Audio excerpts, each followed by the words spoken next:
one of the number one things that is frustrating gamers as of late is all these different, whether it's whether it's companies, developers, even going so far as the video game review websites, the people who are just trying to get their web message out there, give their opinion on games, are continuously putting modern day political, ideological, religious, and environmental messages, trying to get their opinions out there, especially when it comes to journalism, which is why many of these websites are absolutely failing. Had to deal with when the next-gen consoles came out, especially with the Xbox. There was an article going around about how bad the Orange Man was, talking about the Xbox, talking about a video game console, and you want to put your political nonsense into the article? Well, that makes you a failure as a video game journalist. Gamers don't give a rat's ass about your political opinions. We don't care. We want good stories, good characters, good mechanics, good gameplay, all those things. We're not interested in a video game journalist, a video game website. We don't care. We don't want to hear about how much you don't like this president or that president or this politician or anything like that.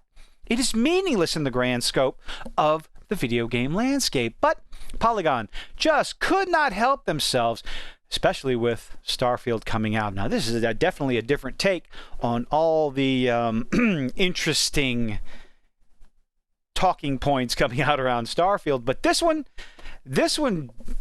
legitimately had my jaw fall to the floor. Starfield, Earth hides a devastating environmentalist lesson. Okay, so if you played Starfield and you finished it, I played it probably a good 60-70 hours, and I finished the game. There is absolutely no environmentalist message or lesson in this game. You are trying to put your own ideas, your own opinions into a video game that has what happened to Earth. So we're going to get into spoilers territory. This article gets into spoilers, but one of the first things you notice if you land on Earth, because hey, if you're playing Starfield, you want to go land on Earth. It is a barren wasteland. The seas are gone. It's a desert. It's pretty much, you walk around Earth, when you land on it, no matter where you land, it's going to look like this picture here. There's nothing left. There's only minerals. There's a few landmarks that you can find. I think the one I found a book that sent me to a specific location on Earth. It's interesting, but a lot of people are finding a lot of locations, lots of secrets that Bethesda likes to put in their games. But for what it's worth, this is what the Earth looks like. Now, if you want to look at if you follow this article, they're going to try to sit there and say, oh, well, it's similar to the plight that we're facing in the real world. No, it has nothing to do with it. So let's get into the article and let's get into spoiler territory. So, visiting Earth in Starfield is a rather sad homecoming. I land my ship in the state of Florida. Yes, you can actually see the different continents and everything, even without the water. And it looks nothing like the state I know. Yeah, because it's barren. There's a reason for that. There's an in-game story-driven reason for that. And it has nothing to do with global warming. Anyway. Oh, rather than seeing the open ocean, twisting mangroves, and lush tropical plants, a desert covers the land as far as the eye can see. I, a xenobiologist, scan the planet and see there's no flora or fauna left. Only basic Earth minerals remain. The planet is quite literally a husk of its former self. Now, the reason for this, again, here's your spoiler warning. When scientists on the Earth discover the ability for faster than light travel, the grav drive that you use in your ships, you become quite familiar with it. Well, unfortunately, that grav technology has done a number on the Earth's atmosphere.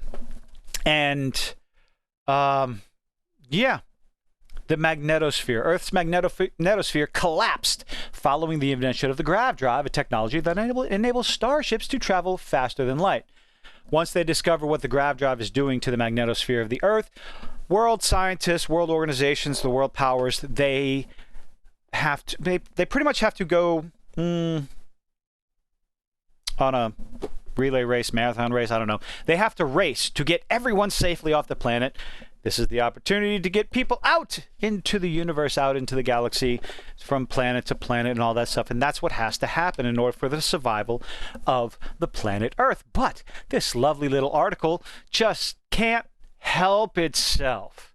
We have to put in... the year 2023 has felt like a key period for tracking climate change and its impact. Now, regardless, whatever your opinion is, whether you agree with these statements or not, these do not belong in an article about a video game. I'm sorry. You want to go off and get away from Polygon, get away from the video game reviews, get away from any of that sort of stuff, be my guest. Don't put it in a review or a discussion about video games. Nobody wants to hear it. You start talking that sort of nonsense and people will turn away, like they already are, from websites like Polygon and Kotaku because it's infested with ideological, real-world nonsense. Just tell us about the video game. Not about how in July Earth saw its warmest month on record, with even the hottest ones to come. No, we're pretty much done with that, at least where I'm from. We've got a few cold fronts coming in. Not even going to break 80. So, with even hotter ones to come in. Ocean waters have warmed to record-breaking temperatures. An extensive report from the Intergovernmental Panel on Climate Change. Used to be global warming, wasn't it? Then they changed it to climate change because the statistics apparently, were they matching? I don't know. I wake up every day, I see what the temperature is outside, and go about my business. What's going to happen to the planet in 100 years? I don't know. Do I believe we should do something to take better care of Mother Earth? Yes, I do. But I disagree with some of the means that they're suggesting. But, hey, again, everyone's entitled to their own opinion. But keep that opinion out of video game reviews. Current state of Earth's environment. Much of the possible environment, blah, blah, blah. Much of the possible environmental impacts of players' actions in Starfield aren't exactly front and center. Yes, because it's a video game. It's not, there's nothing in the video games. Invention of the grav drive may have destroyed Earth, but my rocket will endlessly refuel with no consequences, and I'm free to mine planets. Oh my gosh. I'm free to mine planets for any resources or objects I want. Still, the game nudges in subtle messages as players reach the mainline campaign quest to visit Earth. In these moments, Starfield allows us to imagine a future where humanity made the greatest technological leap possible, but it didn't save the Earth. It destroyed it. And yes, those are some unfortunate things that can happen when you make leaps and bounds in inventions, in technology. Those things can happen. But which one would you choose? Which one would you choose? Would you choose to leave the stars, leave the galaxy behind, and save Mother Earth? Or would you try to expand the human species out into the galaxy, to terraform one planet after another, to colonize, ooh, dirty word, to colonize these different planets at the expense of losing the home of the human race? I do believe that is an interesting question, and it is one that the game poses to you. It's not a question you have to answer, but it is something to think about. Is technology, is exploration worth the end of your home? I guess that's up to for each individual person that plays the game, or any person that thinks about that question, for them to decide. But my whole thing is, leave your political, ideological, religious, whatever it is, leave that nonsense out of video game reviews and just tell us about the video games. Because that's why people go to, well, people go to Polygon to just kind of laugh and point, but that's generally why people will go to a video game review website. They want to hear about the video game. They want to hear about the console, the computer, the technology. They're not interested in being preached to, but let me know what you think in the comments. Leave a like, leave a dislike, hit that little lovely subscribe button.